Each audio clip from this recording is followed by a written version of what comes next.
why do I use a slightly positive buoyant setup for my underwater camera equipment? Has everything to do with the total weight of the setup itself. It's around 11 kilos of total weight I'm carrying around in the swimming pool. And I don't want to feel this 11 kilos every time I'm shooting. I almost want to have zero effort in moving around, aiming, focusing, and shooting while holding the camera. Now, what I did was I looked into adjustable flotation arms, and there are many different possibilities on the market, so easy to fit it perfectly for every camera setup.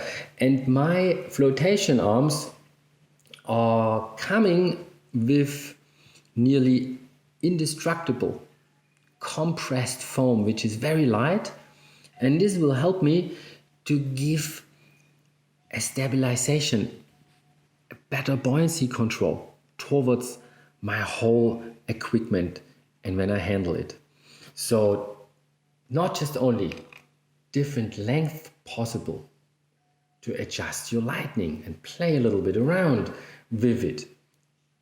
It comes with 175 gram of total weight for only that exact setup as an example, which is great to have if you travel or have to carry it around. These are 175 in total. So you can imagine 2 of them will almost stabilize this setup in the swimming pool for me. And you can get it perfectly right while you adjusting it by removing or adding different types and sizes of foams to your flotation arms. If you consider that every gram you add or remove to your underwater camera equipment will affect the buoyancy, you're very good equipped with adjustable flotation arms so that you get your buoyancy almost every time perfectly right, you using that way.